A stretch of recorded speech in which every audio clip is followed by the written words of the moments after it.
67।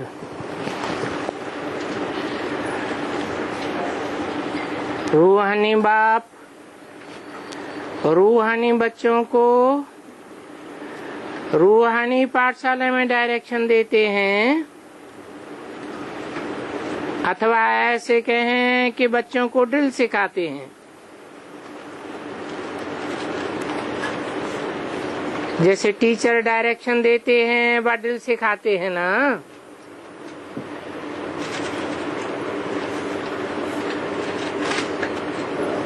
तो ये रूहानी बाप भी बच्चों को डायरेक्शन देते हैं।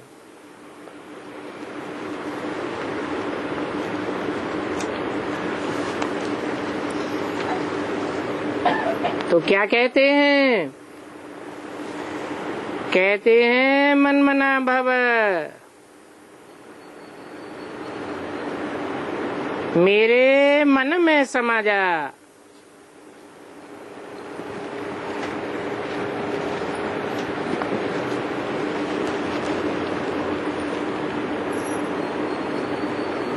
अब रूहानी बाप है शिव,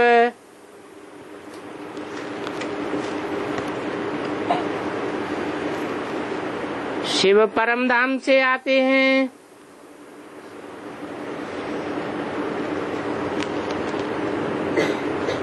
परम धाम में मन होता है क्या?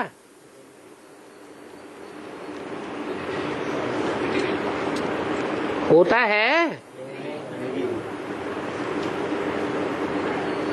तो कैसे कहते हैं मेरे मन में समा जा, मन मना भव?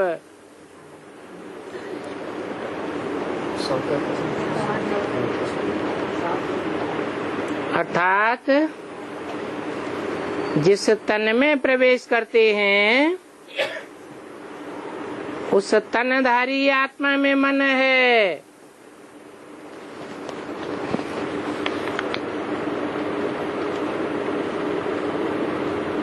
वो मन ही शिव बाप का मन है। अर्थात शिव बाप का मन का संकल्प और जिस तन में प्रवेश करते हैं उस प्रजापिता ब्रह्मा का संकल्प एक ही संकल्प है। इसलिए बोला मन मना भव, मेरे मन में समा जा।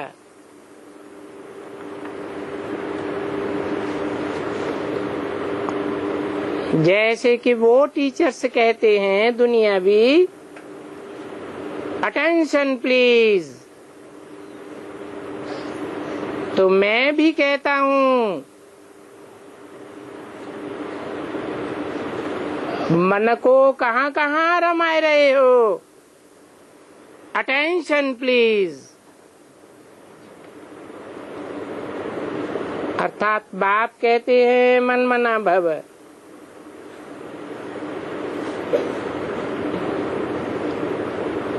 ये जैसे कि हर एक अपने पर मेहर करते हैं,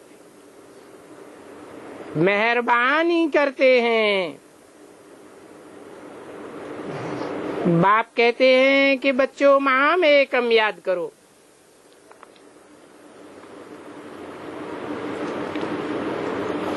तो तमो प्रधान से सतो प्रधान बन जावेंगे।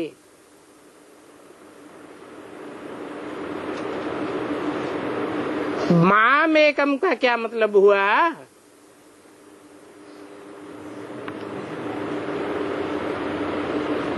क्या मुझे एक बिंदी को याद करो?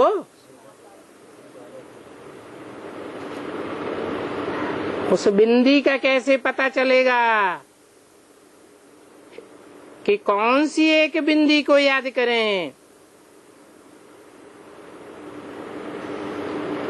जरूर पता तो तब चलेगा जब ये निश्चय बुद्धि हो कि वो एक तुरीय बिंदु जिसका नाम शिव है, वो किस तन में प्रवेश हो करके पतितों को पावन बनाता है। तमो प्रधान से सतो प्रधान बनाता है। ये रूहानी दिल तो रूहों को रूहानी बाप ही समझाते हैं और सिखाते भी हैं। वो सिखाने वाला है ही सुप्रीम टीचर। ऐसे नहीं कि सिखाने वाला ब्रह्मा या प्रजापिता ब्रह्मा है, वो कोई सुप्रीम टीचर नहीं है।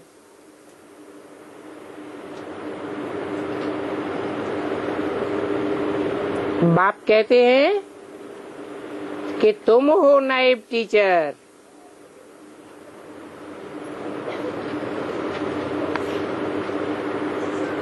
तुम भी तो सबको कहते हो ना कि अपन को आत्मा समझ बाप को याद करो। देही अभिमानी भव, मन मना भव का अर्थ भी यही है। डायरेक्शन देते हैं बच्चों को कल्याण के लिए।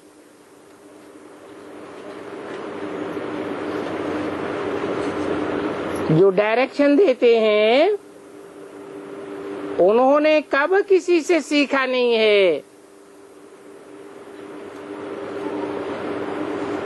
और तो सभी टीचर खुद सीख करके फिर सिखाते हैं। ये तो कहीं भी स्कूल आदि में पढ़ नहीं सकते हैं।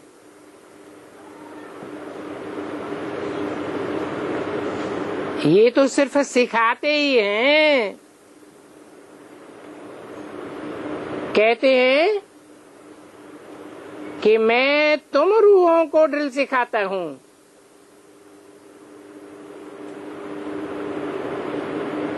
किसको सिखाता हूँ? तुम रूहों को, माना 500 करोड़ 700 करोड़ रूहें नहीं है, उनको नहीं सिखाता हूँ। है? तुम किससे कहा जाता है? जो सन्मुख होते हैं उनसे तुम कहा जाता है। तो बाप के सन्मुख कितने होकर के पढ़ते हैं? कोई लिमिट है? कोई लिमिट नहीं। जरूर लिमिट है। जो रूहानी बाप के रूहानी बच्चे हैं,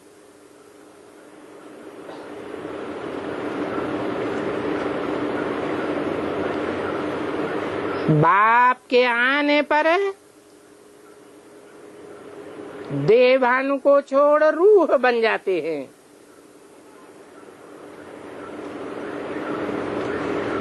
वो सब तो जिस्मानी बच्चों को जिस्मानी ड्रिल सिखाते हैं। उनको तो ड्रिल शरीर से ही करनी होती है। यहाँ तो शरीर की बात ही नहीं है। बाप कहते हैं मेरा तो अपना कोई भी शरीर नहीं है, मैं तो ड्रिल सिखाता हूँ और डायरेक्शंस देता हूँ।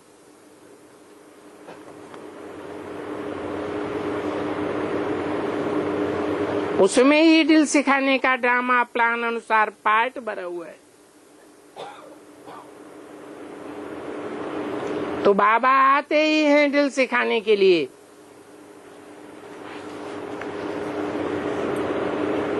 तुमको तो तमो प्रधान से सतो प्रधान बनना है, और ये है बहुत ही सहज।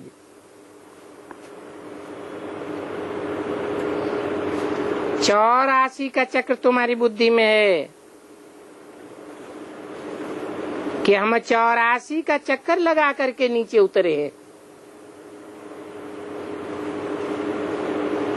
अब बाप कहते हैं तुमको वापस जाना है।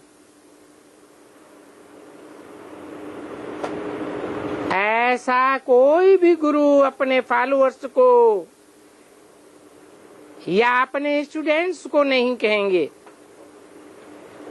कि हे रूहानी बच्चों, अब तुमको वापस घर जाना है। ये बात तो सिवाय रूहानी बाप के और कोई समझा ही नहीं सकते हैं। बच्चे समझते हैं कि अभी हमको वापस जरूर जाना है। ये दुनिया अब तमो प्रधान बन गई है। हम तो सतो प्रधान दुनिया के मालिक थे, फिर 84 का चक्कर लगाकर तमो प्रधान दुनिया का मालिक बने।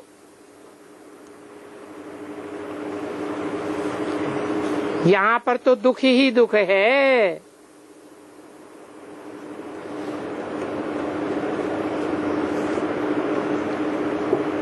बाप को तो कहते ही हैं दुख हरता सुख करता। तुम जानते हो कि अभी हमारे सब दुख दूर हो रहे। दुख हरता सुख करता अर्थात तमो प्रधान से सतो प्रधान बनाने वाला एक ही बाप है। तुम बच्चे समझते हो कि हमने तो बहुत ही सुख देखा है। एम ऑब्जेक्ट भी तुम्हारे सामने खड़ा है, वो तो है ही फूलों का बगीचा। अभी तो हम कांटों से फूल बन रहे हैं। भक्ति करने से तो हम कांटे ही कांटे बने। तुम तो ऐसे नहीं कहेंगे कि हम कैसे निश्चय करें। अगर संशय आता है तो विनश्चित हो जाएंगे। स्कूल में से पैर बाहर के लिए उठाया तो तुम्हारी पढ़ाई बंद हो जाएगी और पद भी विनश्चित हो जाएगा।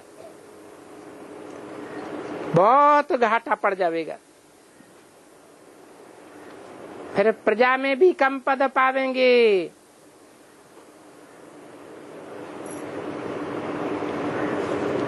मूल बात है ही सतो प्रधान पूज्य देवता बनना।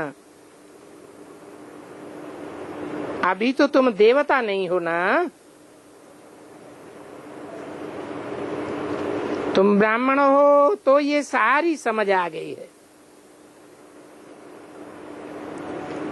और जो ब्राह्मण होते हैं वो ही तो आकर के बाप से दिल सीखते हैं।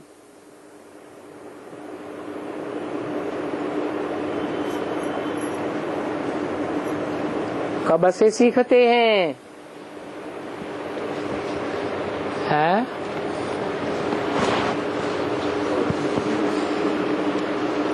ब्राह्मण कब बने? ब्रह्मा द्वारा ब्राह्मण बनते हैं, परंतु वो ब्राह्मण बाप से ड्रिल कब से सीखते हैं?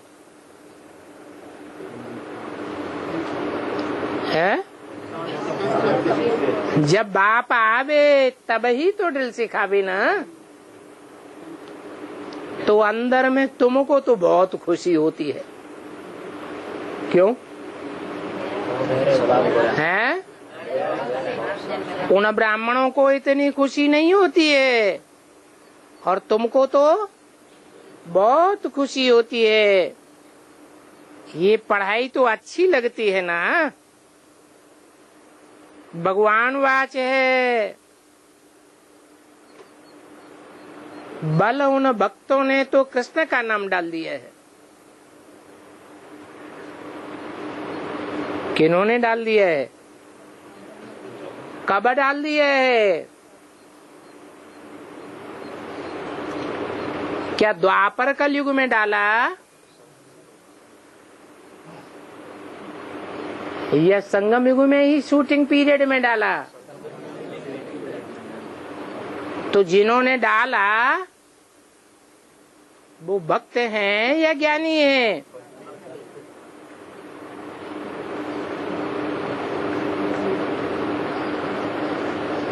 परंतु जिसका नाम डाला है उसने तो ड्रिल सिखाई ही नहीं है। किसका नाम डाला है? हैं? मुरली में शुरुआत में सिर्फ इतना आता था, शिव बाबा याद है। फिर किसका नाम डाल दिया शिव बाबा याद है से पहले? पिताश्री का नाम डाल लिया। पिताश्री किसको कहते थे? हैं? दादा लेखराज ब्रह्मा को पिताश्री कहते थे। वो ब्रह्मा और कृष्ण तो गीता का भगवान नहीं है। उसने तो ड्रिल सिखाई ही नहीं है। बाप कहते हैं कृष्ण की ही वो आत्मा जो कि भिन्न नाम रूप धारण करके अब पतित बनी है, उनको ही अब ड्रिल सिखाते हैं। कौन सिखाते हैं? शिव बाबा सिखाते हैं। पहले पहले नंबर में ड्रिल सीखने वाला कौन है? ब्रह्मा और फिर कृष्ण की आत्मा।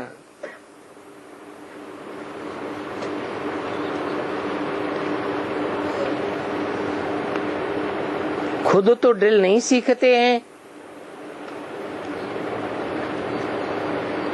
और सभी तो कोई न कोई से सीखते जरूर हैं।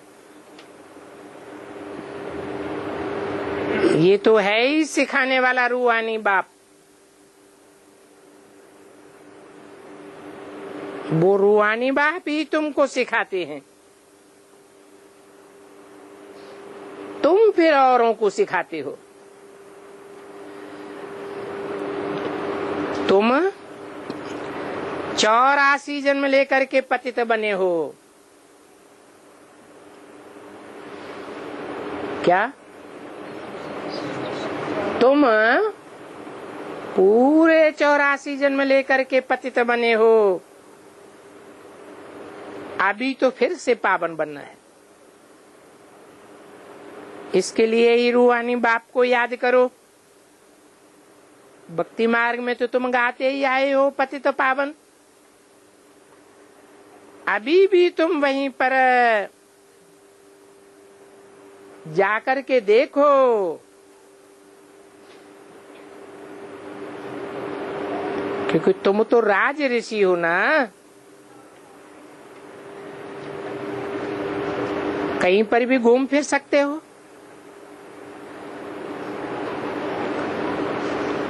तुमको कोई भी बंधन नहीं है।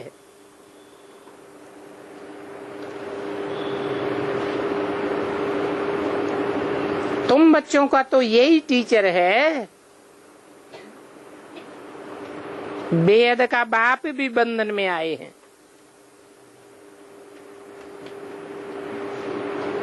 बाप भला बच्चों से पढ़ाई का उजूरा कैसे लेवें? टीचर का ही बच्चा होगा तो मुफ्त में ही पढ़ेगा।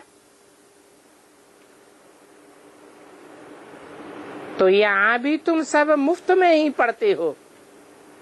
क्यों? क्यों मुफ्त में पढ़ते हो?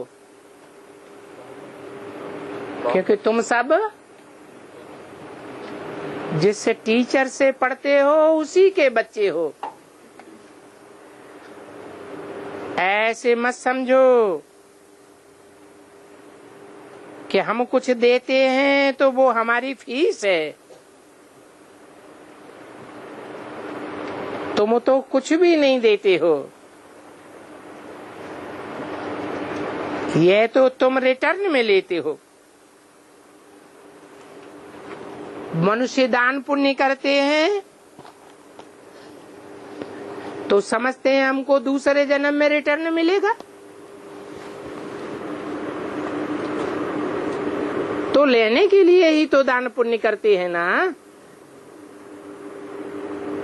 19/12/67 की वाणी का दूसरा पेज।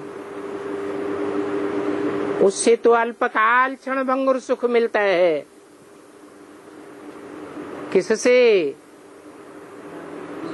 भक्ति मार्ग में जो गुरुओं के थ्रू देते हैं, उससे अल्पकाल क्षण भंगुर सुख मिलता है। एक जन्म का ही रिटर्न मिलता है। और उसकी शूटिंग भी कहाँ होती है? किनके द्वारा शूटिंग होती है? हैं? उन तथाकथित ब्राह्मणों के द्वारा शूटिंग होती है, जो बाप को जानते ही नहीं है। दान लेते तो है ना, कि नहीं लेते हैं? लेते तो हैं, परंतु लेने वाले ब्राह्मण खुद ही बाप को नहीं जानते। तो बाप के पास पहुंचेगा कहां से? तो इनडायरेक्ट हो जाता है। बल उन ब्राह्मणों के द्वारा मिला हुआ भी, लिया हुआ भी दूसरे जन्म में मिलता तो है ना। है? मान लो सन 76 से पहले ब्राह्मणों के द्वारा दान लिया गया, तो उसका रिटर्न मिलता है या नहीं मिलता है? 84 जन्मों के लिए मिलता है या सिर्फ एक भविष्य जन्म में मिलता है? एक जन्म में ही मिलता है। क्या मिलता है?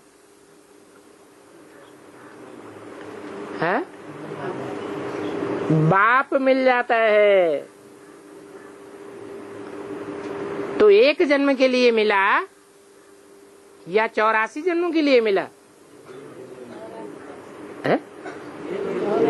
84 जन्मों के लिए मिल गया बाप। एक जन्म के लिए बाप मिल गया। फिर बाप से पढ़ाई पढ़ते हैं तो 84 जन्म का वर्षा प्राप्त कर लेते हैं। तो उन ब्राह्मणों से भी भले मिलता दूसरे जन्म में है, परंतु जिस जन्म में मिलता है वो भी तो उतरने वाले जन्म में मिलता है।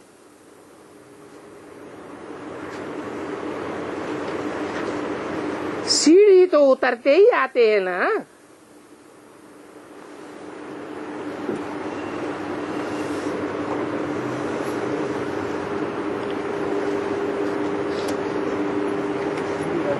है?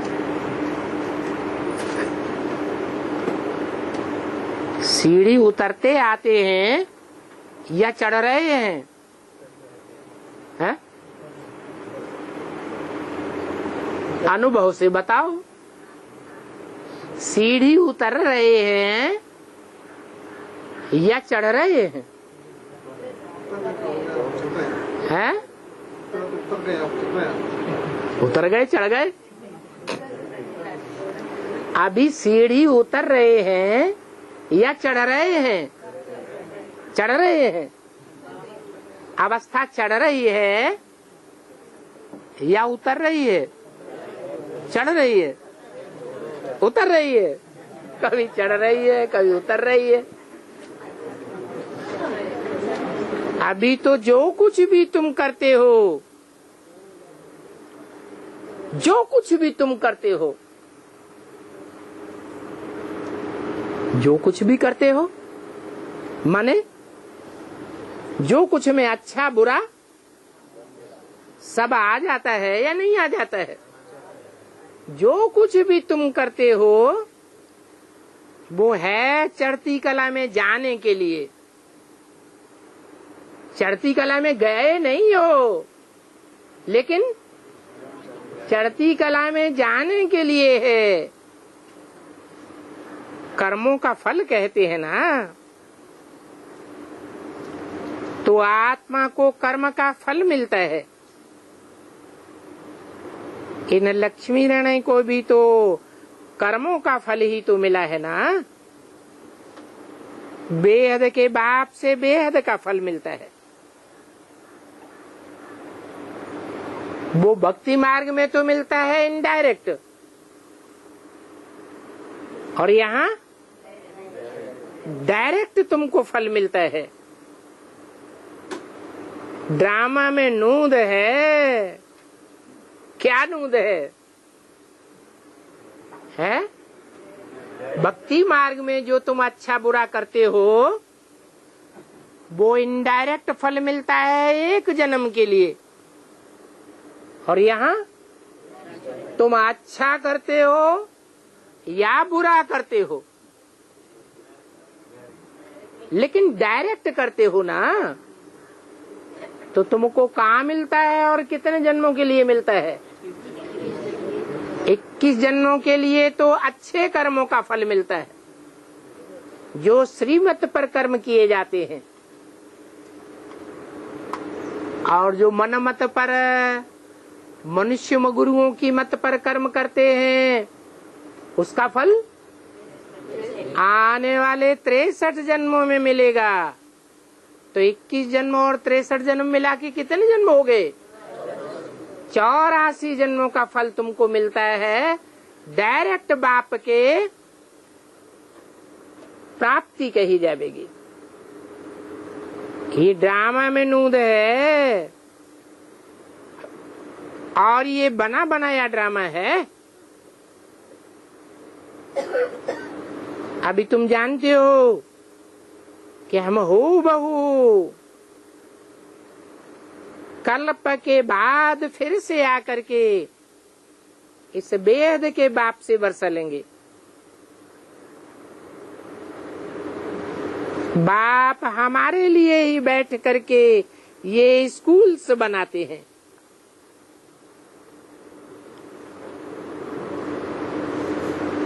उस गवर्नमेंट के तो जिस्मानी स्कूल होते हैं, और बाप हमारे लिए रूहानी स्कूल्स बनाते हैं, जो कि भिन्न भिन्न प्रकार से आधा कल्प में पढ़ते ही आए हो जिस्मानी स्कूलों में। अब बाप तो सभी दुख 21 जन्मों के लिए दूर करने के लिए पढ़ाते हैं। वहां तो है राजाई, मगर उस राजाई में भी नंबरवार तो होते ही है ना। जैसे यहाँ पर भी राजा रानी, वजीर, प्रजा आदि सब कुछ होते हैं, परंतु ये तो पुरानी दुनिया है। पुरानी दुनिया तो बहुत मनुष्यों की है, और नई दुनिया में तो बहुत थोड़े होंगे। वहां पर तो सुख बहुत होगा। वहां तुम विश्व का मालिक बन करके राज्य करते हो। राजाएं, महाराजाएं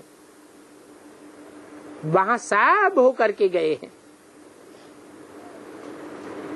वो कितनी खुशियां मनाते हैं, परंतु बाप कहते हैं उनको तो फिर भी नीचे गिरना ही है, और गिरते तो सभी हैं। देवताओं की भी धीरे धीरे गिरती कला होती रहती है, परंतु वो रावण राज्य में नहीं होते हैं, इसलिए वहां तो सुख ही सुख होता है। यहाँ पर तो रावण राज्य है, तो तुम जैसे ही चढ़ते हो वैसे ही फिर गिरते भी हो। आत्माएं भिन्न भिन्न नाम रूप धारण कर नीचे उतरती आती हैं। ड्रामा के प्लान अनुसार कल पहले मुआफिक गिर करके तमो प्रधान बन गए हैं। काम चिच्छा पर चढ़ने से ही दुख शुरू होता है। अब है अति दुख, फिर वहां पर होगा अति सुख। उन गुरुओं का तो है ही हठ योग। तुम तो राज ऋषि हो, तुम कोई से भी पूछ सकते हो कि रचयिता और रचना के आदि मध्य अंत को जानते हो? कौन है रचयिता और कौन है रचना? उन गुरुओं से जाके पूछो तो क्या कहेंगे? जानते हैं या नहीं जानते हैं? नहीं जानते हैं कि रचयिता कौन है और रचना कौन है। या तो झूठ बता देंगे। क्या झूठा बतावेंगे? हैं कि नई दुनिया में कृष्ण रचना है, पहला पत्ता है। फिर पूछो उसको जन्म देने वाला रचयिता कौन है, तो बतावेंगे? जानते ही नहीं है। पूछेंगे भी वो ही जो कि जानते होंगे, और खुद ही नहीं जानते होंगे तो पूछेंगे कैसे? तुम जानते हो कि ऋषि मुनि आदि कोई भी त्रिकालदर्शी नहीं थे। बाप हमको त्रिकालदर्शी बनाते हैं। हम जानते हैं कि भूतकाल में हमने कितने जन्म लिए,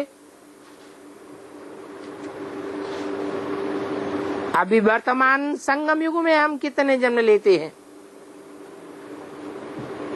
और भविष्य आने वाले कल्प में हम कितने जन्म लेंगे। तो तुम तीनों कालों को जानने वाले त्रिकालदर्शी हो।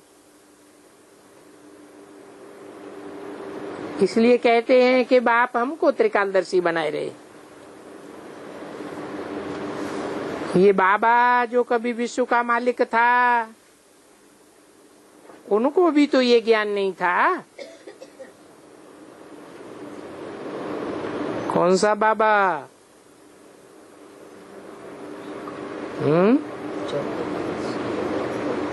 कौन सा बाबा? यह प्रजापिता के लिए कहते हैं, ब्रह्मा के लिए कहते हैं। ये बाबा जो कभी विश्व का मालिक था, उनको भी तो ये ज्ञान नहीं था। ब्रह्मा बाबा कभी विश्व का मालिक था? नहीं था। है? सतयुग का मालिक होता है। सतयुग के मालिक होने से पहले वो आत्मा होती है संगम में कि नहीं होती है? तो कहाँ होती है? विश्व के मालिक में प्रवेश करके होती है। तो उस तन में दोनों ही भागीदार हुए या नहीं हुए?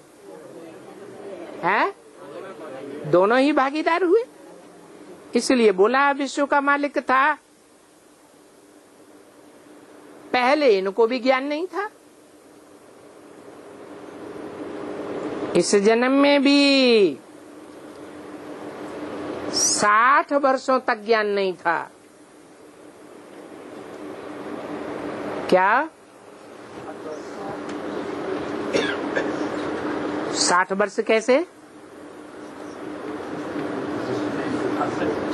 है?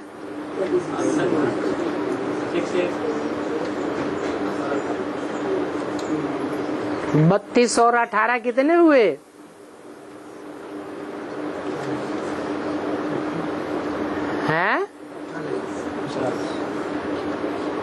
50। और फिर तमो प्रधान से सतो प्रधान बनने में कितना टाइम लगता है? 40 वर्ष लगता है बताया।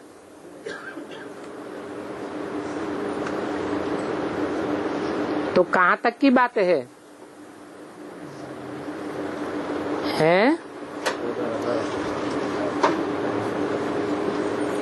जब बाप आए हैं तब ये आस्ते आस्ते सुनते जाते हैं। कब आए बाप? 76 में बाप आए, बाप का प्रत्यक्षता वर्ष मनाया गया। तब से लेकर यह ब्रह्मा भी इस ज्ञान को सुनते आए हैं। बल बीच बीच में निश्चय बुद्धि हो जाते हैं, होते हैं या नहीं? बीच बीच में निश्चय बुद्धि हो जाते हैं, फिर भी माया बहुतों को गिराती रहती है। जिनको गिराती रहती है उनको उनके नाम नहीं सुनाई सकते हैं। अगर नाम सुनावे तो ना उम्मीद हो जाएंगे। समाचार तो आते हैं ना, संग बुरा लगा, नई शादी की हुई से संग लग गया तो चलायमान हो गया। कहते हैं हम शादी बिगड़ रह नहीं सकेंगे। अच्छा, महारथी रोज आने वाला यहां से भी कई बार हो करके गया है। इसको माया रूपी ग्रह ने आकर के पकड़ा है। ऐसे बहुत केस होते रहते हैं। ताजा समाचार बताया जाता है। अभी शादी नहीं की है परंतु माया मुंह में हप कर रही है। ये स्त्री रूपी माया खींचती रहती है। गज के मुंह में आकर के पड़ा है। गज के नहीं, ग्राह के। किसके मुंह में आकर पड़ा है? ग्राह के मुंह में आकर पड़ा है। फिर आस्ते आस्ते आकर के हप कर लेंगे। कोई गफलत करते हैं या देखने से चलायमान होते हैं, समझते हैं हम बहुत ऊंचे से एकदम खड्डे में गिर पड़ेगा। कहेंगे बच्चा तो बहुत अच्छा था, अब बेचारा गया। अरे सगाई हुई और यह गया। बाप तो बच्चों को सदैव लिखते रहते हैं, जीते रहो। कहाँ माया का वार जोर से न लग जाए। शास्त्रों में भी तो ऐसी कुछ बातें हैं ना। अभी की ही बातें गाई जावेंगी तो पुरुषार्थ कराते रहते हो। ऐसा न हो कहाँ माया रूपी ग्रह पकड़ ले तो किस्म किस्म से माया पकड़ती है। मूल है काम महाशत्रु। इस काम महाशत्रु से बड़ी संभाल करनी है। पतित दुनिया सो फिर पावन दुनिया कैसे बन रही है ये तुम देखते हो। मुझने की बात नहीं है। सिर्फ अपन को आत्मा समझ बाप को याद करने से सब दुख दूर हो जाते हैं। बाप ही पतित पावन है। ये है योग बल। भारत का प्राचीन राजयोग बहुत मशहूर है।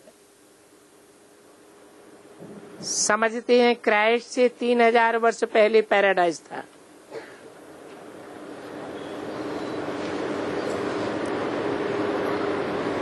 तो जब पैराडाइज था तो जरूर उस समय कोई और धर्म नहीं होगा। कितनी सहज बात है, परंतु समझते नहीं है। सिर्फ कहने मात्र कह देते हैं। अभी तुम समझते हो वो राज्य फिर से स्थापन करने के लिए बाप आया हुआ है। 5000 वर्ष पहले भी शिव बाबा आया था और शिव बाबा ने आकर के यही ज्ञान दिया था।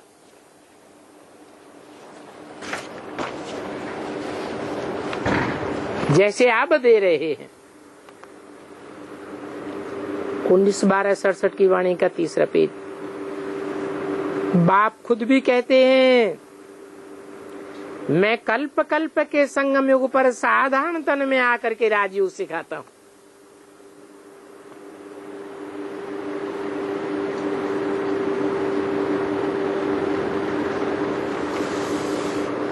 कब आता हूँ? संगम युग में आता हूँ, लेकिन कब है? कल्प कल्प। वो कल्प कब पूरा होता है? हैं? अरे 1900 हैं? बाप खुद भी कहते हैं, मैं कल्प कल्प के संगम युग पर साधारण तन में आकर के राजयोग सिखलाता हूँ। तो कब आता हूँ?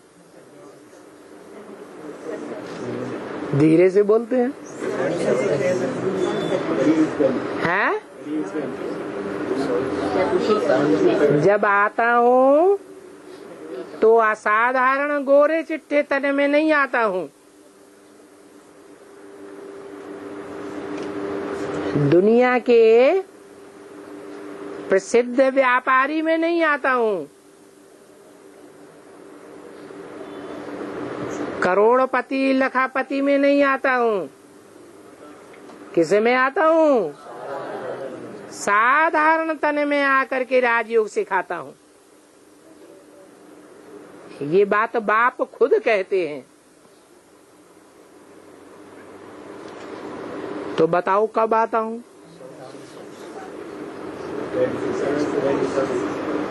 कहें 36 में आया,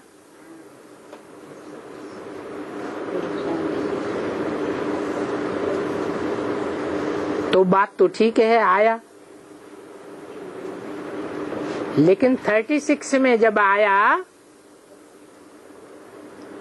तो कोई ने जाना क्या है? कोई ने नहीं जाना। अगर कहें कि ब्रह्मा के तन में 47 से आया तो बाप आया या माँ के रूप में आया? माँ के रूप में आया। राजयोग सिखाने वाले बाप के रूप में नहीं आया। और 47 में तो साधारण तन भी नहीं कहेंगे, मुकर्रर रथ कहेंगे या टेम्पररी रथ कहेंगे? टेम्पररी रथ में आया, उसे साधारण तन नहीं कहेंगे। तुम तो राज ऋषि हो, वो हठ योग ऋषि है। कौन? ब्रह्मा भी हठ योग ऋषि, और उससे पैदा होने वाले ब्राह्मण भी हठ योग ऋषि हैं। क्यों?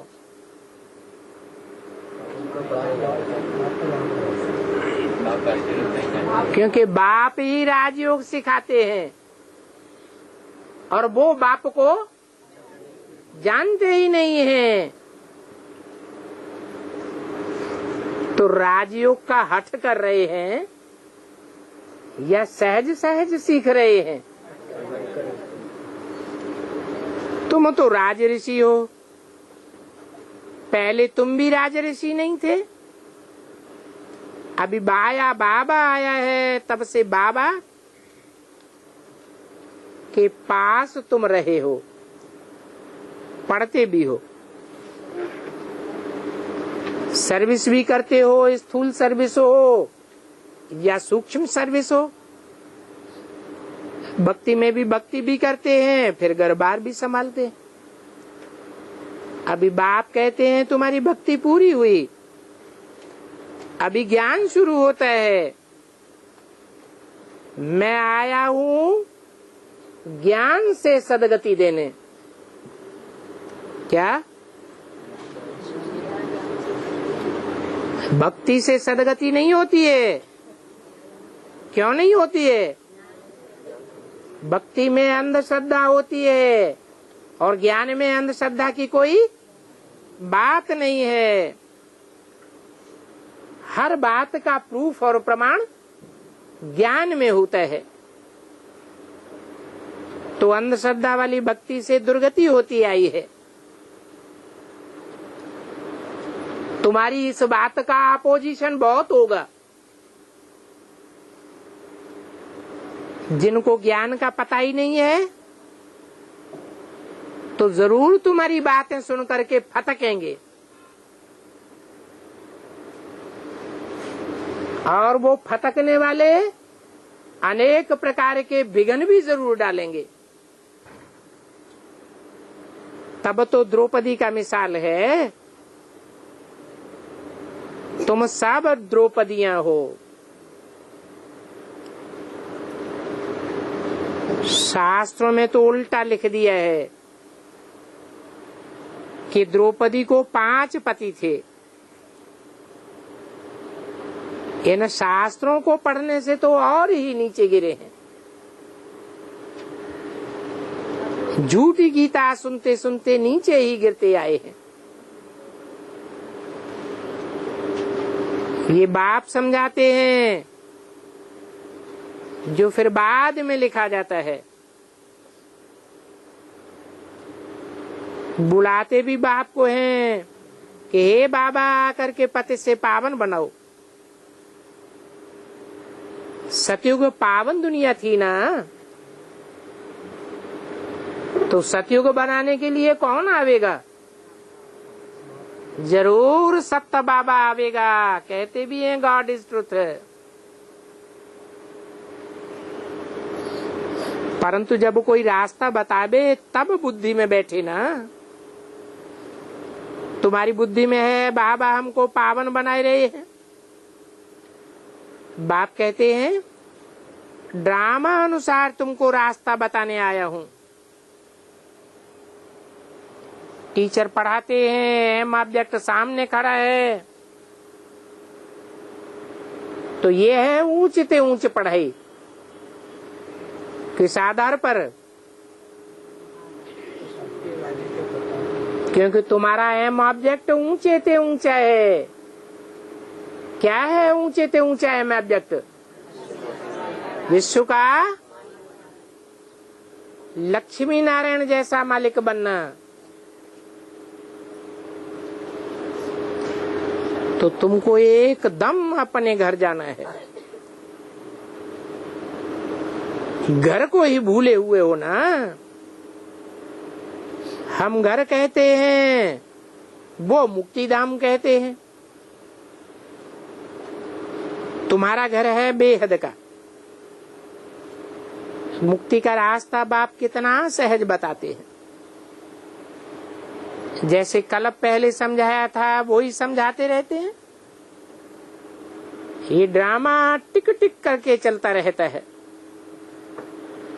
सेकंड बाई सेकंड जो बीता सो फिर 5000 वर्ष बाद रिपीट होगा। दिन पर दिन बीतते जाते हैं। ये ख्यालात और कोई की बुद्धि में नहीं आ सकते। सतयुग त्रेता बीत गया, जो बीत गया वो फिर रिपीट होगा। बीती भी वही जो कल पहले बीती थी, बाकी अभी थोड़े दिन हैं। वो लाखों वर्ष कह देते हैं। उनकी भेंट में तुम कहेंगे बाकी कुछ घंटे हैं, कि ये भी ड्रामा में नूद है। जब आग लग जावेगी तब जागेंगे। फिर जागने से भी क्या होगा, टू लेट हो जावेंगे। तो बाप पुरुषार्थ कराते रहते हैं। अभी तैयार होकर के बैठो। टीचर को ऐसा न कहना पड़े कि तुम टू लेट हो गए। नापास होने वाले बहुत पछताते हैं, समझते हैं कि हमारा पूरा वर्ष मुफ्त में ही चला गया। कोई तो कहते हैं ना, पढ़ा तो क्या हुआ। तुम बच्चों को स्ट्रिक्ट होकर के रहना चाहिए। हम तो बाप से पूरा वर्षा लेंगे। अपने को आत्मा समझ बाप को याद करना है। अगर इस बात में कोई तकलीफ होती है तो बाप से पूछो। यही मुख्य बात है। बाप ने आज से 5000 वर्ष पहले भी कहा था, माम एकम याद करो। पतित पावन मैं ही हूँ। कौन है पतित पावन? जो कहा था, कहने वाला है। पतित पावन मैं ही हूँ, ये मुख से कहा था ना। तो कौन हुआ पतित पावन? है शिव बाबा। ब्रह्मा के तन से नहीं कहा था।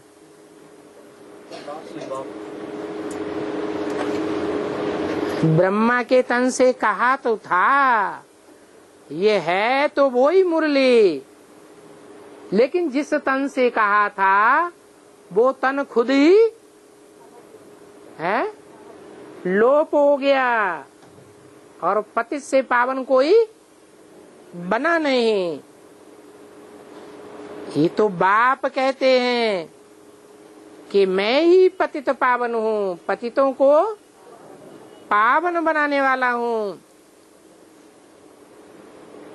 तो इससे साबित होता है कि ब्रह्मा पतित पावन नहीं है। अगर होता तो ब्रह्मा के मंदिर होते, मूर्तियां होती, पूजा होती। परंतु त्रिमूर्ति में ब्रह्मा के मंदिर, मूर्तियां, पूजा आदि नहीं है। किसके हैं? या तो विष्णु रूप के हैं या तो शंकर के हैं।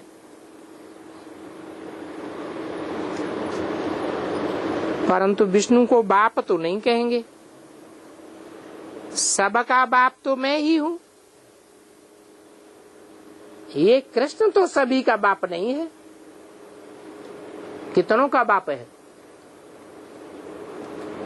ये कृष्ण की आत्मा कितनों का बाप है? कहेंगे चंद्रवंशियों का बाप है। सबका बाप, सारी विश्व आत्माओं का, सभी धर्म वालों का बाप नहीं है। तुम शिव की, कृष्ण की पुजारियों को ये ज्ञान दे सकते हो। आत्मा पूजी नहीं बनी होगी तो कितना भी उनसे माथा मारो वो समझेंगे नहीं। अभी वो नास्तिक बनते हैं, शायद आगे चल करके आस्तिक बन जावे।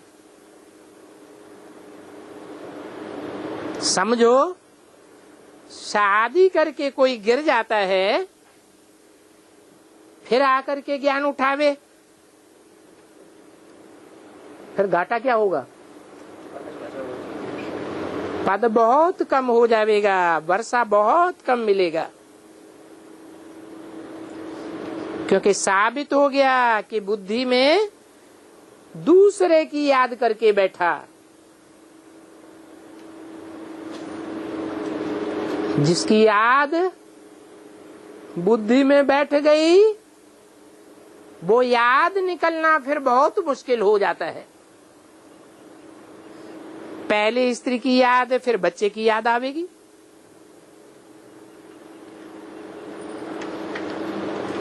बच्चे भी स्त्री से जास्ती याद आते हैं, क्योंकि बहुत समय की याद होती है ना।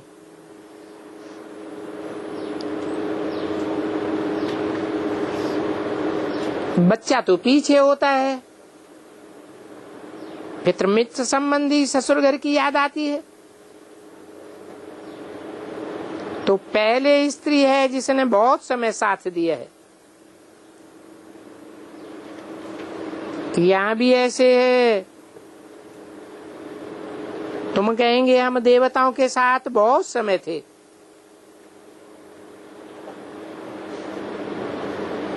ऐसे तो कहेंगे शिव बाबा के साथ बहुत समय से प्यार है, जिसने 5000 वर्ष पहले भी हमको पावन बनाया था। वो बाप कल्प कल्प आकर के हमारी रक्षा करते हैं, तब तो उनको दुख हरता सुख करता कहते हैं। तुमको तो बड़ा लाइन क्लियर बनना है। इसका क्या मतलब है? हैं?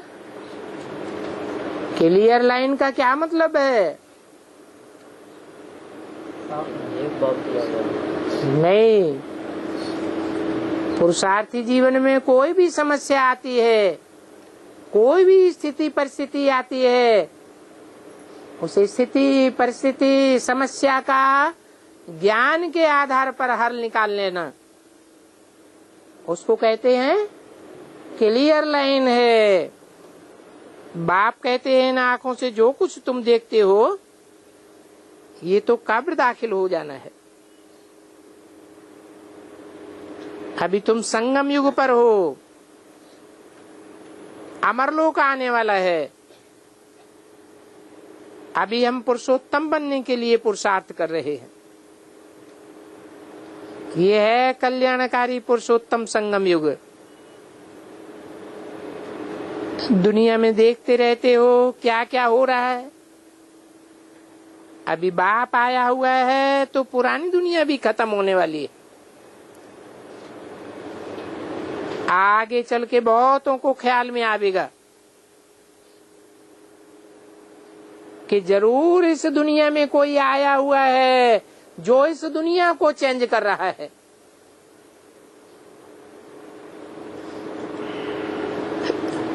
ये वही महाभारी महाभारत लड़ाई है।